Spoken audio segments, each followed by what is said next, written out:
Glória a Deus. Irmãos, abra o seu caderninho de anotação, a sua Bíblia. Se você puder anotar o tema dessa mensagem, o valor de uma alma. Diga comigo, o valor de uma alma. E eu convido você a abrir a sua Bíblia no livro de Marcos, capítulo 8. É o segundo livro no Novo Testamento. Segundo livro, vai encontrar Mateus e o livro de Marcos, capítulo de número 8. Marcos, capítulo de número 8. Quantos encontraram, digam, aqui já.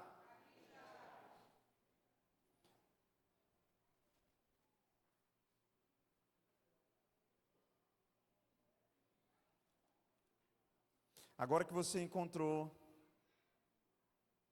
Marcos, capítulo 8, você vai comigo para o verso de número 36. Marcos 8, 36, que diz assim: pois o que adianta ao homem ganhar o mundo inteiro e perder a sua alma? Pois o que adianta ao homem ganhar o mundo inteiro e perder a sua alma? Amados, esse é um culto de missões, é o nosso primeiro domingo do mês. Eu tenho pensado muito no assunto vidas e salvação de vidas. Parte dos meus últimos dias foi dentro de um hospital, não como paciente, mas acompanhando, orando, fazendo visita a pessoas enfermas. Vocês viram aqui algumas causas, pelo menos 3 que nós colocamos, da Radassa, da Sofia, do Fabrício, né? Radassa e Sofia são 2 crianças da igreja que receberam diagnósticos severos, e nós temos clamado pelo milagre do Senhor nessa família, apresentando seus pais, apresentando toda a casa deles para um milagre. Fabrício, um rapaz que estava caminhando conosco esses dias aqui, esteve na vigília, na última vigília, esteve servindo, acompanhando o irmão Zé Dinaldo, esse dia no hospital. Ele está enfermo, está na UTI do macro-regional no momento, ainda sem um diagnóstico exato. Amanhã é que deverá ser feita uma bateria de exames na tentativa de diagnosticar o motivo das suas fortes dores, onde nem mesmo morfina numa dosagem forte tem sido suficiente para amenizar a dor que ele tem sofrido esses dias. Então esteja orando. Então, enquanto eu estava nesses hospitais, eu fui anotando pedidos de oração. Eu já falei isso aqui, só teve uma vez que em hospital eu perguntei se eu podia orar e uma pessoa disse não. Uma vez, das, milhares de vezes que eu já fui. Das milhares de vezes que eu já pedi para orar, apenas uma única vez uma pessoa disse, não, obrigado, não precisa orar não. Mas em todas as outras, é quase que unânime a resposta. Pode orar sim. Algumas pessoas dizem, eu não quero entregar a vida para Jesus, mas pode orar. Então a gente percebe como existe um paralelo, ou melhor, um paradoxo. Parece que existe uma vida normal aqui nas ruas de Imperatriz e no mundo, onde tudo está bem, onde Jesus não vai voltar, onde o prefeito está trabalhando bem, está asfaltando as ruas, onde as coisas estão melhorando. E existe uma outra realidade, de pessoas que estão sob diagnósticos terríveis de enfermidade, de pessoas que estão com o perigo de perder uma perna, com o perigo de perder um braço. Eu tenho nos meus pedidos de oração aqui, alguns que eu adquiri esses dias. Fui orar e eu disse, eu posso estar orando por você da minha casa? Eu já tenho pouca coisa para orar, eu posso adicionar o seu? Pode, pega o nome, o contato, estou aqui. Tem hora que para achar eu tenho que sair pesquisando, porque não deu tempo para anotar o nome de todo mundo. Mas, irmãos, existe uma urgência com relação à proclamação do Evangelho. E, para melhor exemplificar isso, não sei se o vídeo está ok, nós vamos colocar um vídeo aqui. Eu queria que você prestasse atenção, porque ele pode falar um pouco melhor sobre aquilo que eu quero compartilhar aqui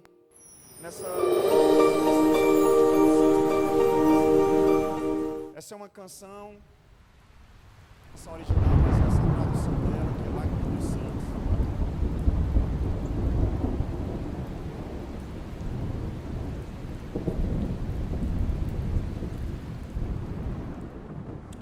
trabalho não Apaga a terminou luz do no mundo que Cristo nos deu para concluí-lo. E ainda hoje estamos presos ao mandamento. É por isso que falamos de grupos não alcançados. Mas missões é o trabalho inicial de ruptura, penetrador de cultura, destruidor de trevas. Trabalhos que vão impregnar, fundar igrejas, vê-las florescer, ter seus próprios líderes, treinar seu próprio pessoal, evangelizar sua própria rede. Essa é a tarefa de missões. E não acabou. E Jesus Cristo é o único caminho para o céu. E a alternativa é o inferno. E milhões de pessoas estão indo para lá e nós temos a única forma de escapar, em nossas mãos, em nossos corações. Jesus Cristo. Existem filhos na... O vídeo ele vai passar algumas informações sobre missões no mundo hoje.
Dos 16 mil grupos étnicos do mundo, aproximadamente 7 mil não foram alcançados ainda.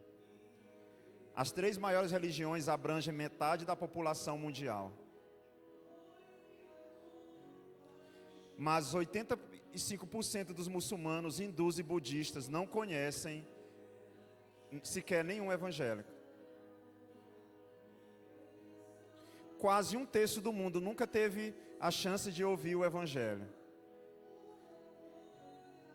Para muitos, o custo de tornar Cristo conhecido é sofrimento.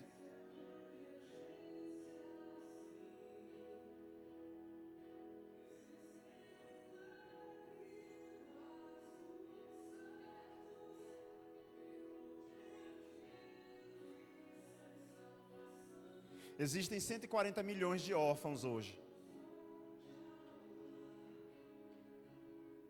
Existem 150 milhões de crianças de rua.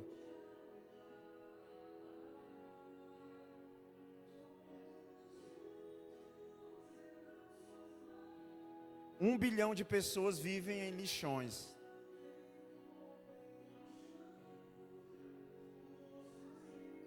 1,5 bilhão de pessoas vivem com menos de R$1,25 por dia. Só na última hora, 72 mulheres e crianças foram vendidas à escravidão. 237 pessoas morreram de HIV, AIDS. 869 pessoas morreram de fome crônica. Tudo isso na última hora. 1.250 morreram de doenças com cura.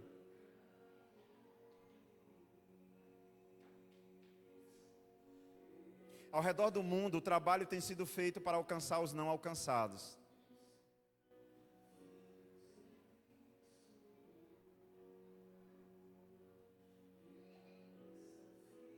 Mas os trabalhadores são poucos.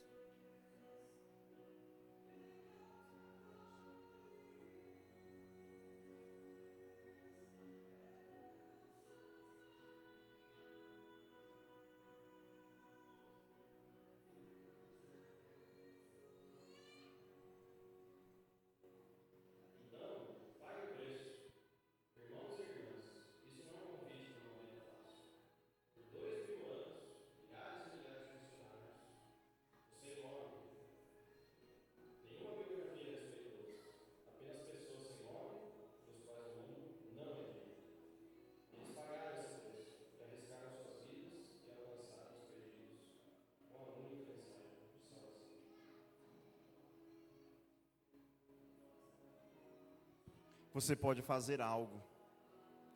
Torne a adoração a Deus por todos os povos a prioridade número 1 em sua vida. A história de missões é uma história de orações atendidas. Samuel Zimmer. Discípulos fazem discípulos. Ok? Pode ir até aí. Quão belos são os pés dos que anunciam as boas novas. Esse é um texto de Isaías. Amém, meus irmãos? Como eu disse, um vídeo é mais fácil para traduzir ou trazer algumas informações que a gente talvez não conseguiria. Meus irmãos, então essa é uma emergência que, se nós abrirmos os nossos olhos, nós perceberemos. Mas talvez jamais perceberemos se continuarmos vivendo uma vida comum. Tomando banho, indo ao trabalho, namorando, almoçando, jantando, depositando dinheiro na poupança, fazendo um investimento, jogando futebolzinho no final de semana. É possível que todas essas coisas aconteçam no mundo e a gente não perceba. É possível que todas essas coisas estejam acontecendo. É possível que alguém do nosso lado seja um não alcançado e a gente não saiba. As anotações que eu tenho aqui são do livro Paixão pelas Almas, de Oswald Smith, e de um sermão também bem grande de Billy Graham, com esse mesmo título, O Valor das Almas. E apenas acrescentei algumas coisas. Mas Billy Graham talvez seja um dos homens mais apaixonados por almas que esse mundo já viu. E alma, por favor, não pense em um desenho animado quando sair a alma da pessoa. Mas almas aqui nós estamos falando de vidas. Vidas que estão sendo perdidas. Irmãos, nós vivemos uma época onde as pessoas sabem dar preço e o preço de tudo. Se você for à feira, tudo tem um preço. Se alguém perguntar sobre a sua casa se está à venda, você diz, não, mas dependendo do preço. Eu lembro de uma vez alguém parar do meu lado e dizer, esse seu Uno está à venda? Eu digo, não. Ele diz, tá sim, diz o preço. Uma pessoa chegou na chácara da igreja e falou, olha, a gente quer comprar a chácara. Eu disse, não está à venda. Ele disse, meu patrão falou só para dizer o preço. Então nós sabemos dar preço, pedir preço das coisas. Mas talvez nós nos perdemos em saber o valor. E preço é uma coisa, valor é outra. Preço é o que essa Bíblia pode ter custado. Não sei quanto ela está hoje, talvez R$280, 300, 500. Não sei se baixou ou se subiu. Esse é o preço dessa Bíblia. Mas o valor dela é o que Jesus tem feito na minha vida todos os dias, quando eu leio ela. Então esse livro teve um preço, mas o valor dele para mim é imensurável.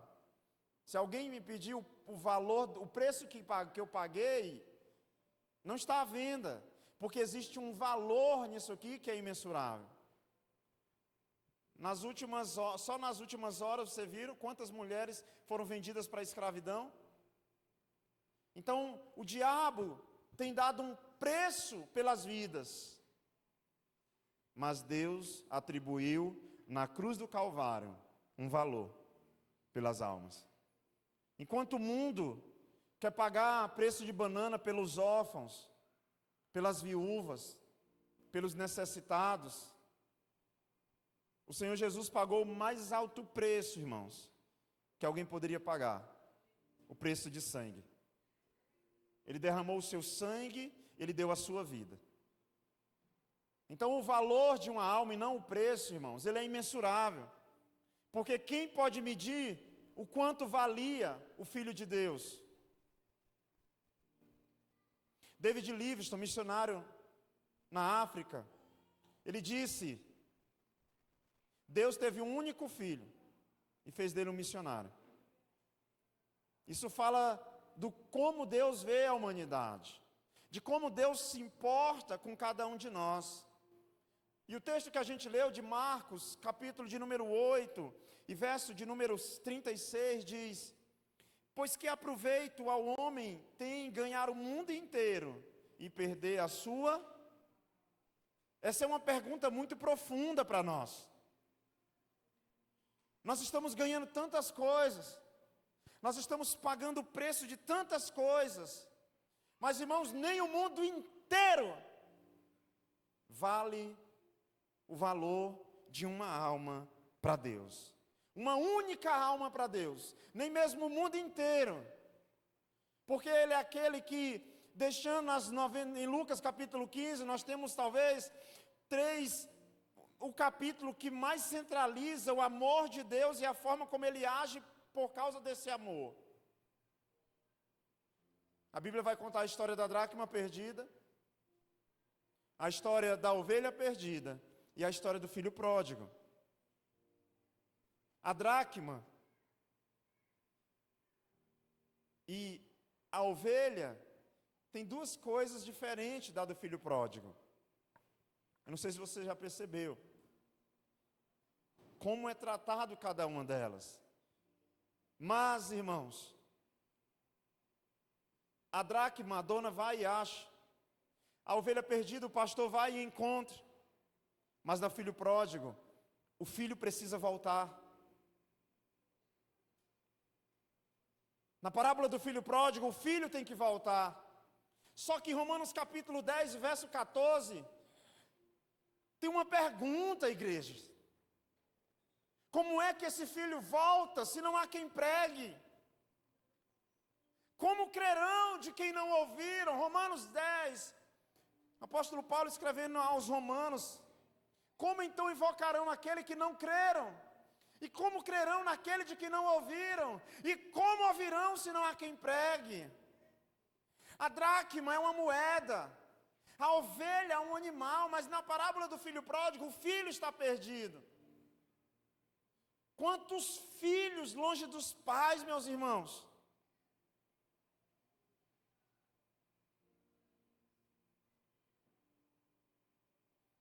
Sabe quantas pessoas, a assistente social do hospital me ligou e disse: o senhor é familiar do Fabrício? Eu digo: não, sou pastor dele. Ela disse: eu preciso de um familiar. Eu falei: não tem. Não tem. É a igreja. Mas tem um nome aqui, Ederson. É da igreja também. Tem um outro nome, Pedro. Eu digo: é da igreja também. Essa tem sido a família dele esses dias. Somos nós. E como é que vai ficar? A gente está revezando. Um dia vai um, outro vai outro. Quantos filhos estão longe dos pais, irmãos? Quantas ovelhas perdidas? Só que o apóstolo Paulo faz uma pergunta: como crerão de quem não ouviram? Pode deixar Romanos 8 rapidinho para mim, por favor. Perdão, Romanos 10, 14. Romanos 10, 14. Como então invocarão aquele de quem não creram? E como crerão naquele de quem não ouviram? E como ouvirão se não houver quem? Sabia que nós temos dificuldade em discernir chamado de chamada? Chamado é específico. Provavelmente Deus me chamou para o pastoreio. Não sei, vocês é que vão dizer. Estou tentando, estou me esforçando, dia após dia. Isso é chamado, é específico. Alguns vão para outras nações. Alguns vão pregar nas universidades. Mas chamada, irmãos, isso é para todo crente. Chamada é para todo cristão. Ide, pregai o evangelho, não é para apóstolos, bispos, não, é para todo aquele que crer no Senhor. É uma chamada geral, irmãos. Eu tenho uma reunião com os líderes amanhã. Líderes, não se esqueçam. Com os líderes a gente tem um assunto. No próximo final de semana tem reunião de pastores. Aí é que viu, pastora Francilene? Prepara as costas, porque aí é que a pancada é grande lá, que lá é para os pastores. Aí, segunda agora é com os líderes. Mas a chamada para anunciar a palavra, irmãos, não é para líderes apenas ou pastores, mas é para todos nós. E nós estamos, eu digo nós, irmãos, eu estou dentro desse pacote, eu estou junto disso. Nós temos feito muito pouco. Muito pouco. Eu ia colocar um vídeo aqui, mas não deu tempo, é muita coisa. Eu cheguei no hospital essa semana para fazer uma visita, estava a pastora Socorro. Ela já pregou quase toda a campanha, a gente traz ela aqui. Do lado de fora do Socorrão, lá na calçada, com a caixinha de som. A pastora Socorro é desse tamanhozinho. Mas a autoridade que aquela mulher tem. Pregando na porta do hospital com a caixinha de som. Me juntei a ela e digo, agora a senhora não está mais só não, pastor, agora nós somos dois. O entendimento da urgência que Deus tem com aqueles que estão perdidos, meus irmãos. Será que nós sabemos o valor de uma alma para Deus? Será que nós sabemos o valor de alguém que está perdido para Deus? Oswald Smith, no seu livro Paixão pelas Almas, ele escreve o seguinte: se Jesus Cristo é Deus e morreu por mim, então nenhum sacrifício é grande demais que eu possa fazer por Ele. Se nós estamos dizendo que é pesado demais essa obra, que é difícil demais, ele está dizendo, se Jesus Cristo é Deus e morreu por mim, então nenhum sacrifício que eu venha fazer é grande demais, porque o maior sacrifício já foi feito por amor à minha vida. Então no Evangelho de Marcos vem uma pergunta: o que adianta o homem ganhar o mundo inteiro e perder a sua alma? Essa é uma chamada para todos nós, meus irmãos. Nós precisamos urgentemente anunciar o Evangelho da salvação para um número máximo de pessoas. Compartilhar essa notícia. É uma tragédia não ter visitante em um culto. É uma tragédia a gente estar envolvido em tantas coisas que se nos tornamos uma igreja domingueira, uma igreja dominical, que às vezes tem caminhado de forma religiosa para viver alguma coisa. Enquanto as pessoas estão indo para o inferno, desses mais de 7.000 grupos de povos não alcançados no mundo ainda, quantas pessoas, eu li essa semana que um grupo de cristãos que estava evangelizando no Amazonas foram interceptados. Eles estavam tentando evangelizar com drone, com radinho, que eu tenho um radinho com a Bíblia em áudio, que é muito útil, é uma bênção para lugares que não têm acesso. Mas a grande mídia narra aquilo como, qual é a palavra? Intolerância religiosa. Que os cristãos estão tentando destruir uma cultura. Não, irmãos. Nós precisamos entender que isso é muito sério e é a prioridade no coração de Deus. Você já viu quando você, pai, está fazendo uma coisa e seu filho vem com algo fútil? Você diz, olha, agora eu estou fazendo algo sério. Seu filho, pai, quero Danone. Você vai na geladeira, meu filho, pega, eu estou ocupado. Pai, porque a criança não entende que você está ocupado em algo sério. Parece que por algum momento nós estamos como essa criança desapercebida. O nosso pai, ele está ocupado em uma missão global de evangelização, de anunciar. Irmãos, quantos congressos de missões nós tivemos? Talvez alguns vão esse ano por causa do Juliano Som. Mas quantos congressos de missões nós tivemos? Congresso e mais congresso, nos esgoelando, anunciando. Mas esse não é um assunto que tem interessado a grande maioria da igreja. Esse não é um assunto que tem importado para a grande maioria da igreja. Nós estamos atrás de anúncios do tipo, vem atrás da sua bênção. Venha viver um milagre novo, mais um, e mais um, e mais um, e mais um. Porque missões não é o nosso primeiro assunto. Qual foi a última vez que você leu um livro sobre missões? Qual foi a última vez que você leu um documentário sobre missões, sobre a fome no mundo? Não, nós lemos por último o catálogo sobre o hambúrguer. A gente está com um carrinho cheio de roupa para o nosso filho na Shopee. A gente está com a viagem marcada para a Disney. E eu estou dizendo nós, porque essa é a vida que tem sido confortável. Só tem um problema.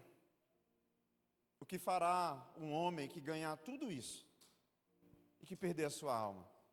E nessa chamada global e mundial, irmãos, talvez o papel de falar para minha mãe do amor de Cristo não seja meu, talvez seja seu. Talvez exista uma pessoa que o Senhor comissionou você para pregar boas novas para essa pessoa. E vem um peso para mim como pastor, vem cuidar de uma igreja, supervisionar a outra, liderar tantos líderes, cuidar de tanta gente. Talvez enquanto eu atendo um, tem outro me xingando, dizendo: o pastor não me deu atenção. Ele não sabe que ontem a gente foi chegar em casa 1h da manhã. Não, irmãos. Mas em tudo isso tem um peso que vai vir sobre o meu ministério. Eu olhei para o pastor Nonato no culto dos 20 anos e pensei: meu Deus, que responsabilidade. E olha que ali eu tenho certeza que não tinha 30% do Ministério Nova Aliança naquele lugar.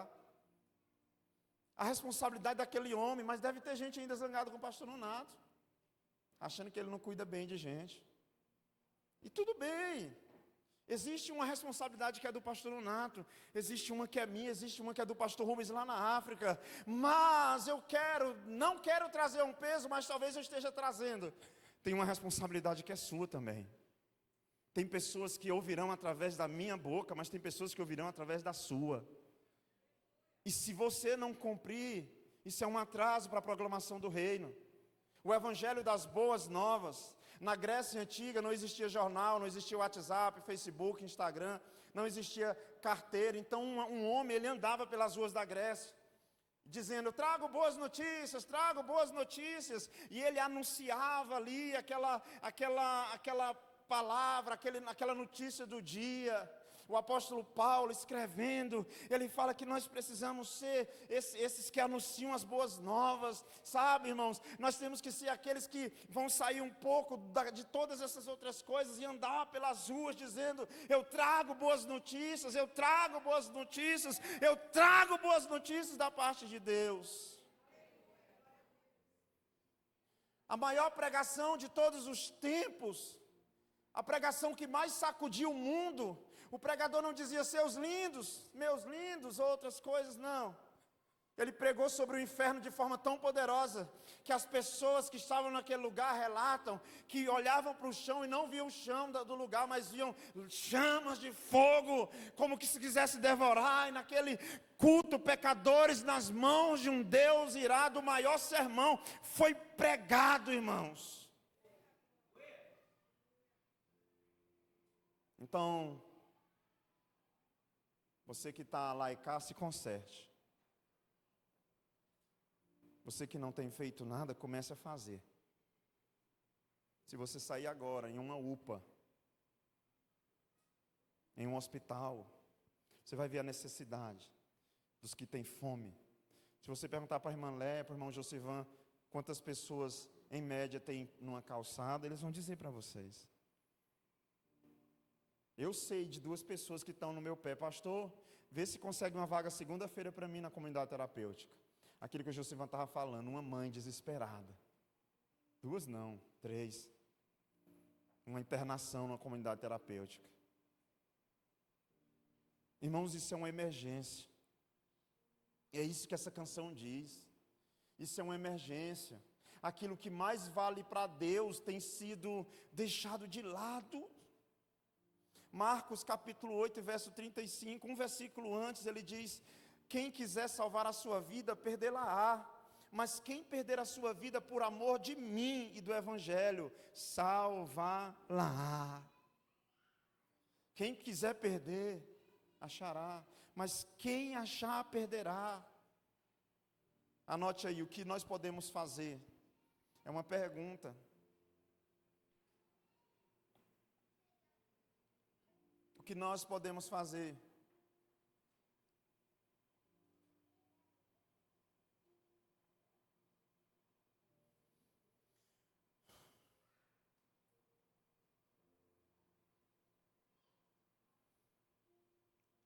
No livro de Oswald Smith, ele diz o seguinte: a suprema tarefa da igreja é a evangelização global.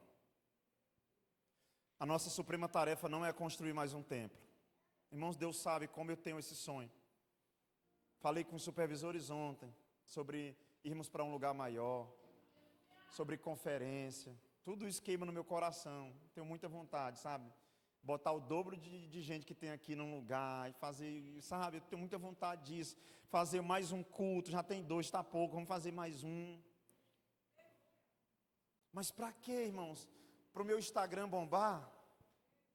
Para quê, irmãos? Para o nome da Nova Aliança sair no Gospelmente? Não. Porque de tudo que nós temos, vivemos, compramos, nada é mais valioso do que as almas para Deus.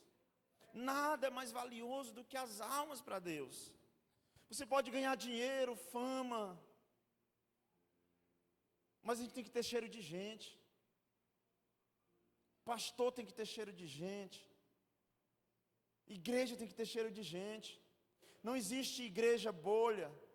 Ah, pastor, eu sou um tipo de cristão que eu estou cansado de tanta confusão, eu quero viver sozinho. Não existe cristão ilha. Igreja é comunidade, é sociedade. Igreja é contato, é relacionamento. E se você está tentando viver um evangelho isolado, sozinho, você pode agradar talvez a si mesmo, a alguns, 2 ou 3 que te amam e não quero te machucar e não falar a verdade para você, eu digo cristãos, mas o evangelho de Jesus Cristo, irmãos, é mais ou menos o da lista de Schindler. Quanto mais pessoas eu ganhar, parece que ainda é pouco e eu preciso alcançar mais. O Senhor nos chama para uma obra urgente. O Senhor da Seara nos chama para uma obra urgente. Não há nada mais trágico do que ter sucesso nos negócios, o salário aumentar, trocar de carro, os meninos ingressarem em uma escola melhor, irmãos, e no final das contas, isso não resultar em almas para o Senhor Jesus. E no final das contas, como dissemos no domingo passado, a gente ter corrido atrás do vento, correr atrás de coisas que são passageiras, que são fúteis, que são tolas, sabe? Tantas prioridades, tantas coisas com um grau de importância que a gente talvez está alheio a isso. Enquanto eu e você ouvimos a mensagem do Evangelho pela 1000ª vez, pastor, o senhor pregando de novo, já lhe ouvi 1 milhão de vezes. Eu quero te dizer que tem alguém em algum lugar do mundo que nunca ouviu sequer uma vez a mensagem do Evangelho.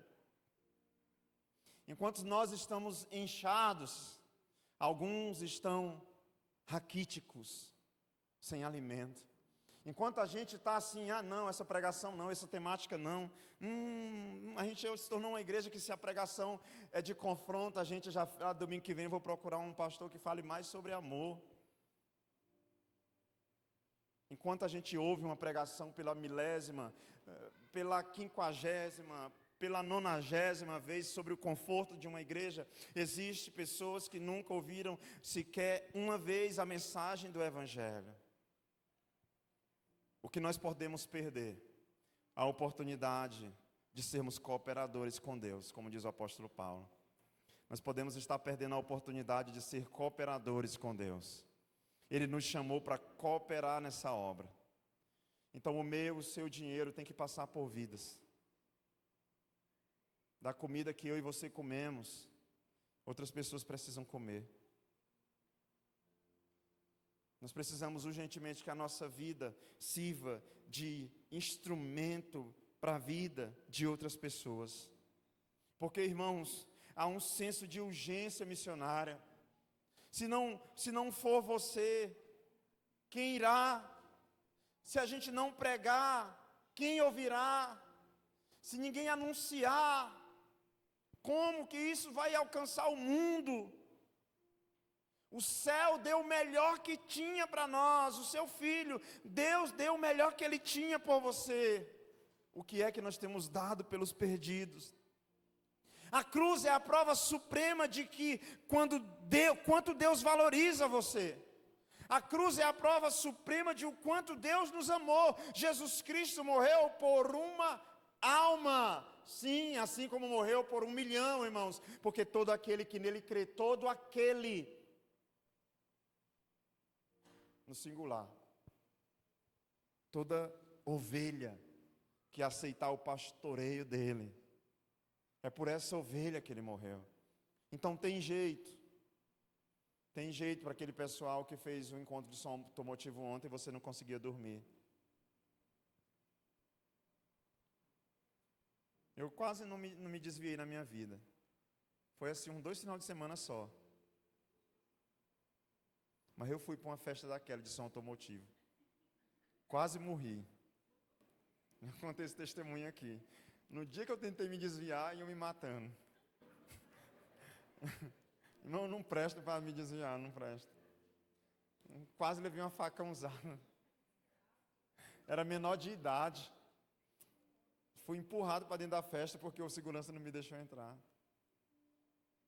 Só que, quanta gente escutando um som daquele que falta restaurar a borboleta do ouvido ali. Irmão, é sério, vocês nunca foram para essas coisas. Mas o som é tão forte que a gente tem a sensação de estar andando no chão assim, treme tudo. Você pega um copo d'água e parece que sacudir assim, sabe? É o grave. Então tem jeito para aquele povo, diga amém. Tem jeito para o ladrão que roubou seu celular. Tem jeito.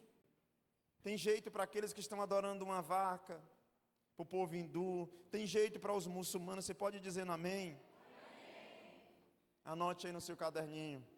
Quanto Deus pagou por sua alma? Você já parou para pensar? Quanto Deus pagou por sua alma? Primeira carta de Pedro, capítulo de número 1, e verso 18 e 19. Pedro 1, 18 e 19.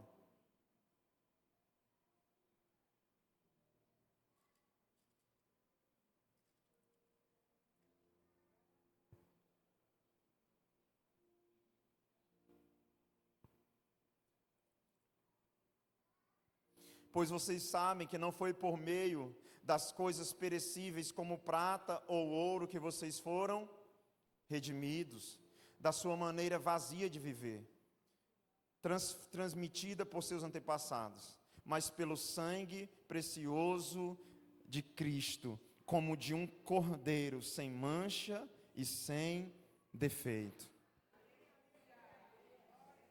Aos que já são cristãos, esse foi o preço pago por Jesus pela minha alma e pela sua alma, pela minha vida e pela sua vida. Mas eu quero te dizer, tem muitos que não sabem ainda que Deus tem um valor tão estimado pela vida deles. Tem muitos perdidos, cegos, surdos, mancos, paralíticos, leprosos, que não sabem, que não tiveram essa revelação ainda. E para nós que estamos aqui, que temos acesso a essa mensagem, lembra do que está em Hebreus 3,7, não endureça o seu coração, irmãos. O Senhor nos chamou para chamar outros. O Senhor nos chamou para alcançar outros. O Senhor nos chamou para viver uma obra. E essa obra, ela deve consumir a nossa vida. Essa obra, ela deve gastar os nossos dias por ela. E isso é um desafio muito grande, mas precisa ser o nosso objetivo. Marcos 8,34 diz: quem quiser vir após mim, negue-se a si mesmo, tome a sua cruz e siga-me. Seguir a Cristo significa arrepender-se do seu modo de viver. Arrepender-se. Enquanto eu vinha para a igreja, eu vi um grupo de senhoras evangelizando ali numa rua. E eu pensei, meu Deus, Senhor, em que nível nós estamos? Arrepender-se e tomar a sua cruz é crer que Jesus Cristo é a solução para esse mundo quebrado, meus irmãos. Ele é a solução para esse mundo quebrado. Ele é a cola para esse mundo quebrado. Ele é o elo para essa corrente que está apartada pelo pecado e pela destruição, irmãos. E nós carregamos a mensagem das boas novas, mas nós não podemos ser como agentes secretos, que ninguém nos vê, que ninguém sabe quem nós somos. Nós precisamos novamente anunciar a obra da salvação, nós precisamos urgentemente convidar as pessoas a Cristo, pelo menos contar o nosso testemunho, amém? Falar do que Deus tem feito, isso é boas novas. Dizer, olha, a minha vida estava de um jeito, mas Jesus Cristo tocou-me, Ele mudou a minha vida, Ele mudou a minha história. Anote aí o que eu devo fazer. Não sei se você já anotou, mas anote aí o que eu devo fazer.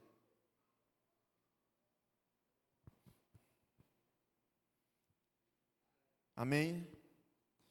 Queria convidar o Ministério de Louvor para a gente orar. Você anotou aí? Irmãos, eu creio que, preste atenção no que eu vou lhe falar. Enquanto a gente, como igreja, estiver arrumando confusão porque você levou uma torta gostosa para a célula, mas o outro irmão levou uma farofa de ovo e você acha isso injusto, nada vai mudar. Enquanto a gente estiver arrumando confusão porque o irmão sentou na cadeira que é o seu lugar e ele sabe disso, e ele fez de pirraça sentar na fileira que você senta com a sua família todo domingo, nada vai mudar. Enquanto passar a irmã Adriana aqui, culto de missões após culto de missões, falando sobre essa causa, e o nosso coração não se sensibilizar, e a gente não tiver nem curiosidade de saber o que é o PAN, o que é um campo missionário, o que é alguém em outro lugar, nada vai mudar. Eu estou cansado de algumas coisas que a religião tem trazido para dentro da igreja. Estou cansado de apagar fogo, estou cansado de briga de irmão, de mimimi de um com o outro, de chatice de um com o outro. Não, irmãos, tem mais para viver. Tem mais coisa para ser feita. O tempo que a gente gasta resolvendo o problema de um irmão que acha que a roupa do outro é uma ofensa para ele, aquele nome que está lá, marca da paz, é dizendo que eu tenho confusão na minha vida. Não, enquanto a gente estiver nessa guerra, irmãos, o Evangelho não vai avançar e nós estaremos atrasando a obra que o Senhor tem para as nossas vidas. Nós precisamos urgentemente acordar. Deus tem uma obra extraordinária.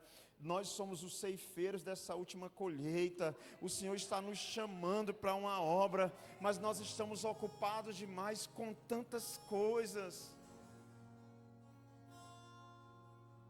Enquanto você discute, porque a célula que foi na sua casa, o lanche foi ruim, mas a célula que foi na casa do líder, isso é desigualdade. Enquanto a gente vai criando picuinha por coisas comportamentais, irmãos, nós nunca vamos avançar.